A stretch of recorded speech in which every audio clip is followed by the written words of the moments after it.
Catchiest intro ever. What's up, guys? This is Eric and Mac, Indian Invasion Shorts. Or as Todd R. calls it, the fastest 30 minutes in gaming. Yep.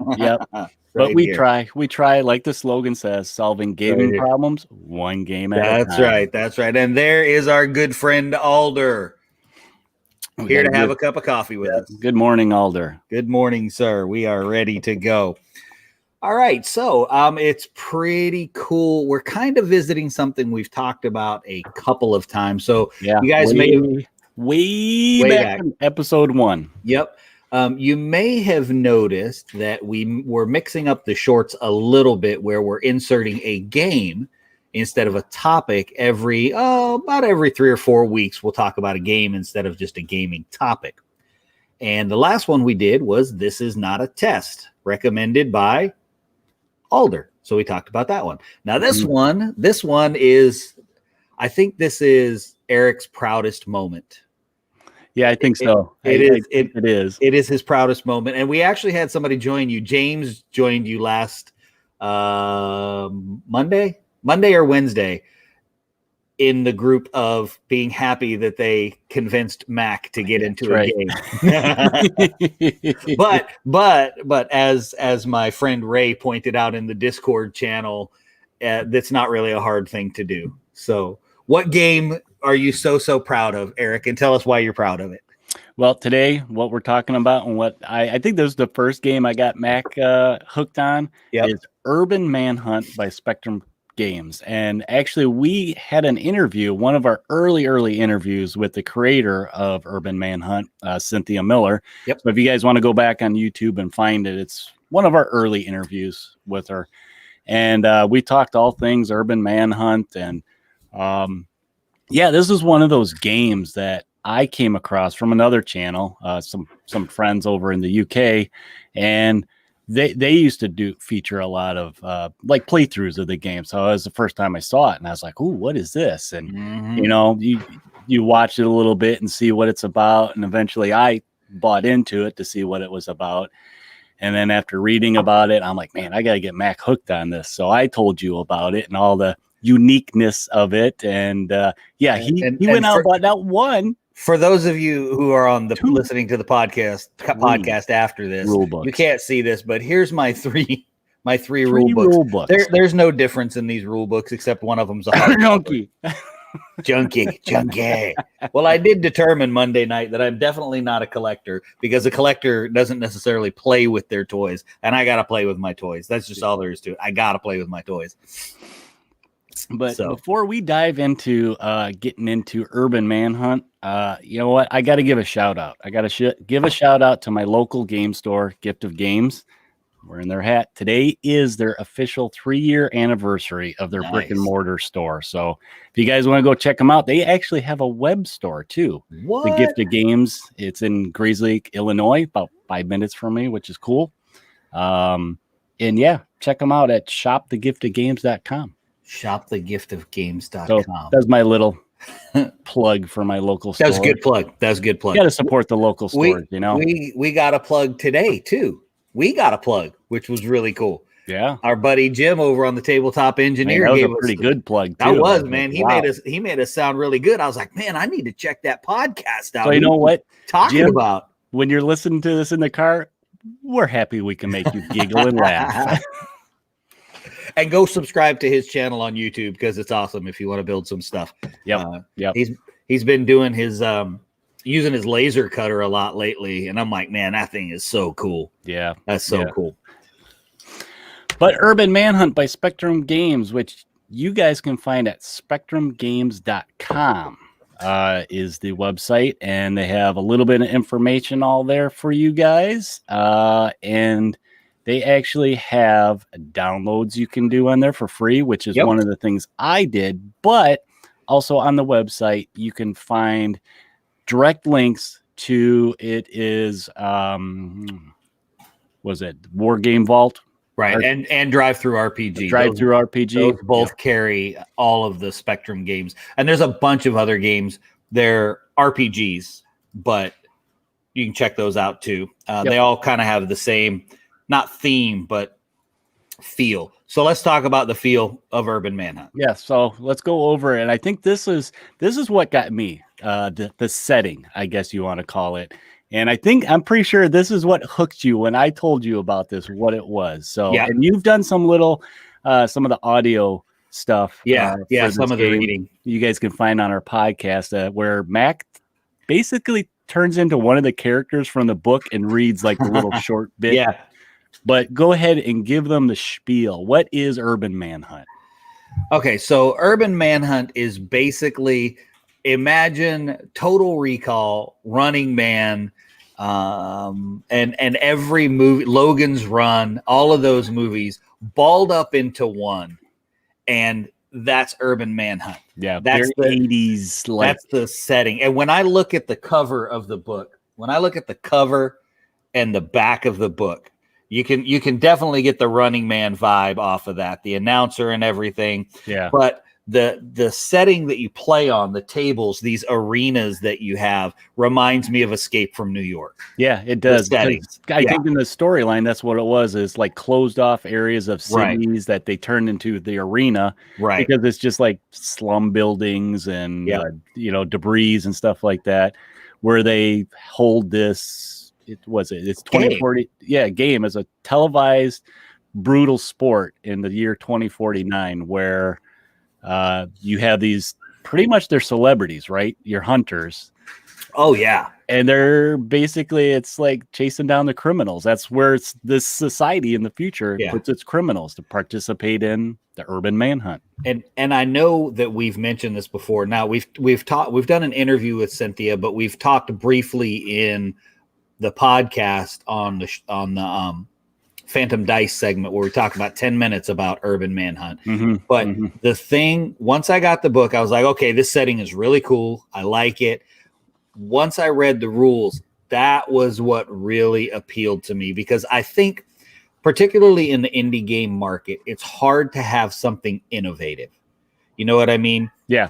You play so many different. Right. You play so many games and there are so many similarities that when you've played 5 or 6 skirmish games, you can almost predict, once you read the basic rules, how the game is going to progress. You know what I mean? Yeah. You can see what dice rolls are going to be made because mechanics tend to be similar. And the mechanics of this game are that, they have lots of similarities when you're rolling dice and stuff, but that wasn't it. The thing is you're not actually playing against your opponent, is what blew my mind. Yeah. Now you're competing against your opponent, but you're not playing against your opponent. And what I mean by that is when you're shooting on the table, you never once shoot at the person you're playing against. No. You are hunting down these criminals in this setting, and that's what you're doing. And the person with the most kills at the end of the game wins. Yeah, because you get points per kill. Right. And I've always looked at the game basically as, you're not in direct conflict with your opponent, whether it's, you can go up from single player to 4 players. Right. It's a race game. You're racing the clock because there's the clock is your rounds, how many rounds the game is. And you're just trying to score points as fast as you can before they take you out. So the criminals could take you out doing this. And you can steal kills from people. If Eric and I were playing and he softened somebody up and they were almost dead, I can step around the corner, pop him, boom, and I steal his points. But Alan of Discover Games and I were talking after we'd kind of introduced him to Urban Manhunt. And I think you could go well beyond 4 players if you set it up correctly. And I think it would be a great convention game. Yeah, it's a matter of just adjusting the so the way the crims work for you guys is it's a deck. It's a deck that you're drawing cards based on there's like spawning points, I guess. You almost think of video games. Yep, And they're tubes, they're entry tubes where the think criminals are popped in. that is so neat that it's got like almost this AI that that works in its own system, and I think that would be easy enough to adjust based on number of players. Yeah, you could have team ups then too, even Well, and I love the criminals, which incidentally the new companion, which is available on Drive-Thru RPG for $10, has 4 new crim types in it, but the names of them are perfect. They're what you would expect. They're criminals, right? These are people that if they live, they get the opportunity to go free, or they could even become a hunter if they happen to be a particularly lethal criminal. But you got your petty crook, your cyborg bully, your pistol packing hoodlum. Then you got your stealthy sniper, your cheap thug, petty crook, ninja assassin. So you got all these hardcore criminals. And then my favorite, crooked lawyer. He kind of looks like Ronald Reagan too. I always thought that was kind of funny. A nice nod to the 80s there. Oh yes, very much. And it screams 80s. One of the main characters is Neon Leon. And if Neon doesn't say 80s, I don't know what does. So that's one of the great parts about the game is those crims, and very, very full of character. Yeah. Very full of character. And one of the other high points was actually there's a contest in the Facebook group going on for this high point of the game. What's that, Eric? What's that contest? So Cynthia put up there, I think it's going for about a week and a half more. So if you guys want to rush over there and see what it's all about, she's doing a design your own crim contest. So off top of my head, I don't know what all the rules and stuff are, but it's posted on the Urban Manhunt Facebook group. And yeah, you guys could have a chance to design your own crim that Cynthia will put in a future expansion, which actually I think she's working on right now, because originally the companion that came out was going to be much bigger, but she decided to split it up a little bit into the next one's going to introduce stuff like sponsors, where you have your stable of hunters, and you think about your wrestling stable. Oh yeah. So it's kind of like that. And, you can take a sponsor, might be Huffman Worldwide. I don't know. Could be Huffman Worldwide.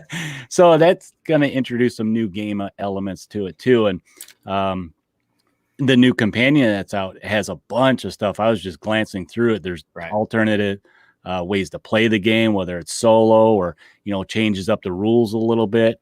But I think this game, especially with new stuff coming out, it has so much variability in it with those decks. Like something we haven't brought up was the event deck, which kind of simulates the you don't know what's going to happen in this kind of televised, sporting event of, I guess you call it hunting. Hunting, man. You're hunting. So I think that was one thing that we really liked about the game is just, every turn can be totally different. You don't know what's going to happen. And then they have the element of the pods where you can race to and get like little bonus, get reloads for your gun. Yeah. You get all kinds of different like a med kit, to heal a little bit. And one of the things about it, I recall one game in particular that we played where I didn't even make it all the way out of my deployment zone. Did you get kind of pinned down? I did. I got pinned down, but I ended up winning the game because I can't remember who I was using, but I had a long range weapon. I had like a sniper rifle. And I was doing exactly what I said I would do to you is I can't even remember who I was playing against, but whoever I was playing against would rush in and they'd just beat the tar out of whoever it was. And then I'd shoot them and they'd go down and be like, oh, hey, thanks for the points there, buddy. I really appreciate that. Dirty. I would say that the only thing about Urban Manhunt that has a downside is the thing that you and I have actually talked about with independent games that don't have a miniatures line. And that's that once somebody buys the book, that's it. Yeah. There's nothing else for you to get until something else comes out. Now there's definitely a plus side to that because it's miniatures agnostic, so you can use whatever you want. And that's great. Yeah. But it's like we've discussed before. It's really nice to have a game and go, oh yeah, here, play this, and you can get these, just because that helps. But the cool thing about the indie game market is that the people are doing it because they love it, and they're not doing it because they're trying to make money hand over fist. It's because they love what it is they're doing for the game. And what, going along with that miniature agnostic, you can this game, you can use the pre-generated characters they have in the game, these little data slates that they have.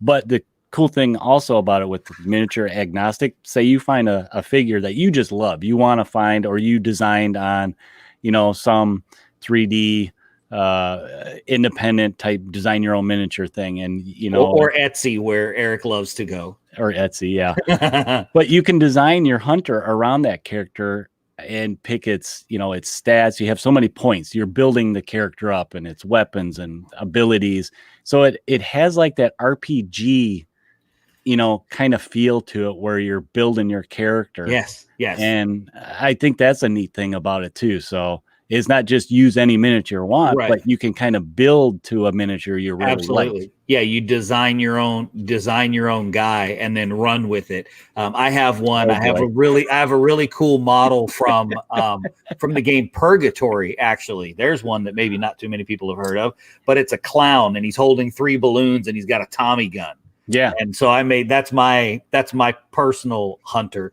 And from Alder says, I started the stream having heard of the game, not thinking it was a game for me. 10 minutes in, and I'm opening another tab to look at the website. You're welcome, Alder. His wallet's probably hating you right now. Of course. Yeah, we can't forget to mention this guy right here. Heck no. Okay, so yeah, this was the coolest thing. Now, as you guys probably know, we whenever we reach out to the indie developers, they're always so cool. And one of the things Cynthia did is, when we first reached out to her, was the first year of Coastal Con. It was several months before, and we were running Urban Manhunt demos at Coastal Con.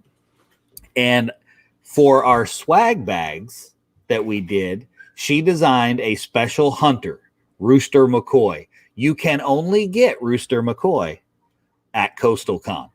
That is, he is a Coastal Con exclusive hunter, Rooster McCoy. And I think I still have, I've got the file, but I think I've still got 20 or 25 printed copies of Rooster. I actually went to Hero Forge and made a figure of him. Yes, you did. And I still need to get my version of him as well. I don't know. Do we have a picture of him? I don't know. I didn't even think about bringing up Rooster McCoy, your model. I do. If you want to chit chat, I'll go find it. All right. So one of the other things about the game that I liked is the control cards. So you have a set number of control cards when you throw them into the game, and that's where things happen. And it's basically steps. So you do restocking whatever pods there are, which is where your weapons are, the heals, all that stuff. Then you pull an event card, play out the event card. Then you place any new criminals. Then you do their crim actions, and the AI tells you what they're going to do right on that card. And each one of them will have a different set of parameters that they're going to do. They might attack you. They might hide. They might run towards cover. There's any number of things that they could do. And the cool thing about that is you don't know. So you could be right in front of the ninja assassin and you suck at hand-to-hand combat. And the next card comes out and you're like, I'm so dead. And they run and hide. Yeah. So that's the thing. You just don't know what's going to happen. It's that random element introduced that, how do I say this? So sometimes in a game where I'm playing directly against you, I don't necessarily like too much of a random element. I like some, because that's what dice rolling is. That's random. But I don't like to control completely taken away. Yeah. And it's a little different in here where the control's taken away, because the AI is functioning for the bad guys. So it's not really like you don't have control. It's that you have an AI that's doing stuff that you're not expecting. And that's what makes it really cool. Yeah. Yeah. And I like the die system that it has, and that how you can kind of upgrade or downgrade your dice from whether it's a D8, D10, D12. Your characters go up and down based on it could be the event cards, it could be terrain, it could be maybe an ability that will, up those chances of shooting or even defense if you get too close to these guys. So I think that's a neat element of the game too. Yeah, because some of them will in fact pull your head off and beat you to death with your head. I guess you'd already be dead once they pulled your head off, wouldn't you? Yeah, so they'd still beat you with it though, because they're criminals and they're having a very hard time trying to escape. But one of the things that I really like, and I can't remember right now if it was introduced in the new companion or not, or if it's coming out in the next one that Cynthia was specifically working on, and that was elevation in play. I think it's the new one. Is it the new? Okay, so this one's not out yet, but I know that that's coming. Or wait, no, it's the one that's just came out. This one, this companion that just came out. Okay, so the elevation is in this companion that just came out. And the thing that's so cool about that got me so excited when she first started talking about that was, for me, when I look at Urban Manhunt, I think of Snake Plissken and Escape from New York. Yeah. I mean, every time. Yeah. You know what I mean? That's what I think about. And then I think about the elevation, and I love building tall tables, little 2x2 table that's 3 feet tall to play on. And I'm so excited about the elevation and building these ruined buildings, these skyscrapers and stuff, and playing like that. Yeah. With these tubes up on floors and the pods up way up on top, just all of these really cool elements to allow you to play 3-dimensionally. Mm-hmm. And for me, what I've experienced in that is the Drowned Earth is the one that really did it, because it's one of the few games that I play that has a really, really good system for elevation, where you can put like I have a crane piece of terrain that's like 3.5 feet tall. Your models can actually make it to the top of that thing in the game. It's not unusual because of the way the rules work. Well, being able to utilize that vertical terrain lets you play actually on a smaller footprint. Yeah. If you think about it, if you're playing on a 2-foot square and you got 2 feet up, that's 4 feet of space, man. You 2 feet up, 2 feet across. That's all kind of space, man. Yeah. So that's fun, and it gives you an opportunity to build a lot of ruin stuff. So if you play 40K, you already have an Urban Manhunt table. Oh, totally. Yeah. That would just fits perfectly right in there. Or anything that's I guess bolt action or any of the anything that's going to have a bunch of ruined buildings in it. Yeah, apocalypse theme type stuff would fit right in this. Yeah. Oh, Alder's This Is Not a Test Board would be perfect. Perfect. Yeah. You just maybe put a wall up if you want to kind of simulate that it was walled off like Escape from New York. That'd be kind of cool. All right, there you go. Alder, you already have a table set up. Just download the book now. And I'm sure he's got minis. Right? We know he's got minis to play. There you go. See, problem solved right there. What else about it are we missing that we need to? One of the neat things that's in the core game, basically, but without any of the the extra doodads and special rules that you can add now, is the in-game momentum. So it's basically an award that you get on rolling crits, I believe, right? And you get to score points that later in the game you can use to spend on like a special ability, whether it's like a power that your guy has, like maybe he has a power suit, and it's activate something, or maybe it's a special ammo, special shot, or a special shot or something.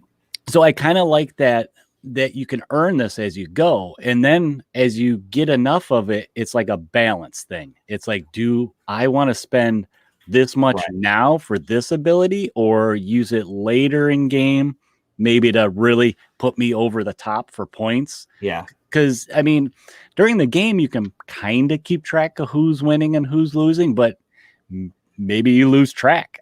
Yeah. You don't know. So then it's like, you're kind of caught up in the moment type of thing. And so I like the momentum aspect in the game. I do too. And I also like that, and I already mentioned this a couple of times, but I really like that you can, if you're playing with 4 people and you have somebody that's long range, if you just get yourself in the right position, you can just steal everybody's kill. See, that's Make where terrain is gonna kind of really be king. There is, you know, if you load up the board with a lot of ruins and debris and stuff like that, somebody like Mac can't do that on you. Yes, no, you just got to get in the right spot, man, and you got to steal the kills. It's the most fun. So as far as not thematically, as far as if I were to gauge it as seriousness level, okay, I would put it in the category of Rumble Slam, where to me, Urban Manhunt is the kind of game that if you are not laughing at what is happening to your hunter and to the crims and what's going on, I think you're playing it wrong. I really do. I think you're playing it wrong because just like, again, my main example is going back to the kill stealing.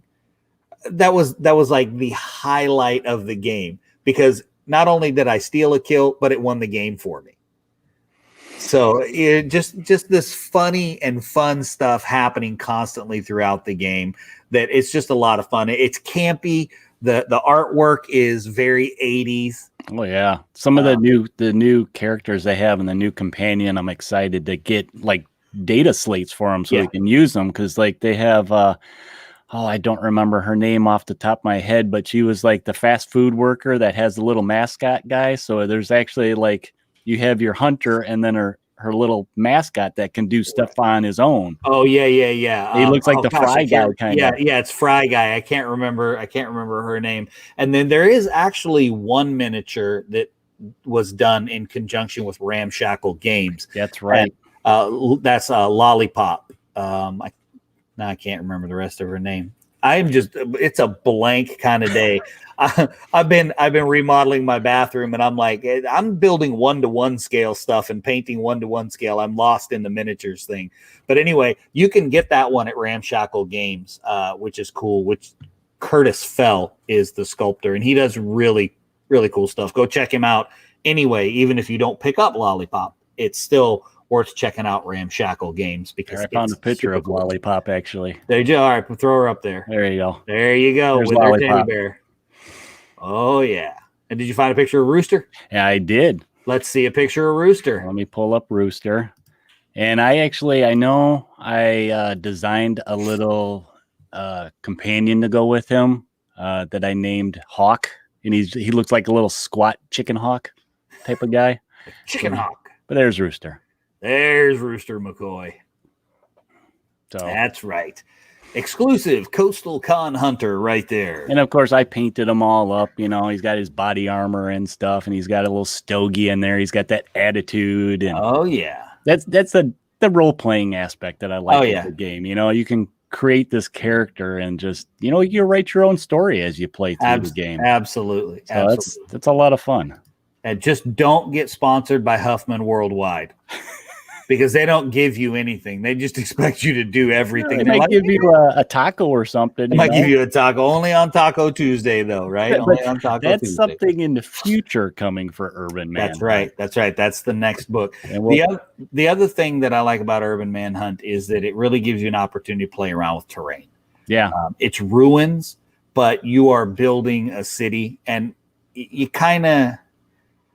It's like we always say, the third player. Yeah, it really is. Yeah, it's the third player, and you get to play with a lot of things. And you can paint that stuff with plaid paints, also known as, you may know them as Apple Barrel. And I say that because I'm a plaid ambassador. And for terrain painting, that is the paint to have. Because some people do it. I don't know how they do it. Maybe they sell their kidneys. I'm not sure. But I have in front of me some Games Workshop Citadel paint, and I've seen people paint terrain with this stuff, and I'm like, man, that building. I rattle can most of my stuff, so it's maybe 2 or 3 tones, and that's it. Yeah, it's just like, wow. And now, don't get me wrong, the guys that paint with this stuff, their buildings look amazing. But I'm like, I can't spend that much. So I go to the tried and true plaid paints because they're awesome. Shameless plug right there for plaid.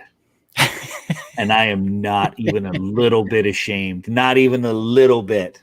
But I think that about wraps it up, right? For our re-dive into Urban Manhunt. I think so. I mean, there's new stuff for it. So you guys want to go check it out, go to their website. We got it scrolling down below. And They got the direct links right to it, so you guys can order PDF if you want. And there's a lot of free downloads you can, get if you don't want to order these deck of cards. And I encourage people to try it out. It's very cool. It's new. It's a different type of game. Yeah. Have some fun with it. Definitely. I would highly recommend the cards, just ordering them, because they're good quality. You can get them through War Game Vault, or Drive Through RPG. I'm a fan of having the cards. So, but that's just me. So, Eric, why don't you take us out, sir? All right, I'll take us out. Thanks, guys, for joining us for another Indie Invasion Shorts this Wednesday night. We appreciate you guys jumping in and interacting with us. This was a little bit different tonight, where we deep dive into a game. Tonight was a revisit. But if you guys want to check out the rest of our audio content, visit us on Podbean, iTunes, Google Podcast, iHeartRadio, Pandora, Stitcher, Spotify, Pocket Cast, among other audio podcast listening devices out there. Whatever is your preference, I guess, right? The things that play the podcast. Yep, they'll go in your ears. Also, check us out on Facebook, YouTube, Twitter, Instagram, and Discord. We got a lot going on there, projects we're working on. And feel free to drop us a line at indieinvasion@gmail.com if you guys got any ideas of indie games that we've never heard of, or that you want to see, focused on a little bit more. We'll dive into it and check it out. And check us out on the original sponsor of Indie Invasion, Coastal Con website, coastaltext.com. We got the audio podcast on there for you guys to listen to. We have all the links to all these places I just mentioned, and we have some links to our sponsors and friends of the show, Discover Games, Jim, Tabletop Engineer, Unipolar Games that make some of our swag. So if you want to go on there and check out that stuff, if you really need a coffee mug. Oh, and you need a coffee mug. You need a coffee mug. You can find it there. But then we also have, if you guys like what we're doing and you want to support the show, please visit us at patreon.com/Indie Invasion. Now, we don't require you guys to, I still don't know if they call it pledge money to view what we have up there on Patreon, but all the content we have on Patreon, some of it is only posted on Patreon, but is open for everybody to view. So we have a couple different things on there that we don't have on Facebook or YouTube or, in the other places. So, but we appreciate if you support us, really do. And I think the number one thing you guys can do to support us is spread the word. Tell a friend about this awesome show you listened to that they talked about a game you've never heard of, but it sounded really cool. I think we need to have the tabletop engineer continue to do our spots, because he got me wanting to listen to our podcast. There you go. I was like, man, that sounds like a good show. Man, I should listen to that one. Wayne checked in late. We will catch you. We're glad you popped in on the end. Yeah, there, you guys, if you're just catching this late, you can view it on our YouTube channel, we've got a lot of new stuff going up on there. And, you can visit our Facebook group. We got it. It usually goes up there right away, so you can rewatch it. But what do you say, Mac? I think that's it, right? I got nothing. All right. You guys, while you're out there hunting those crims down, prepare for the invasion. We'll talk to you later.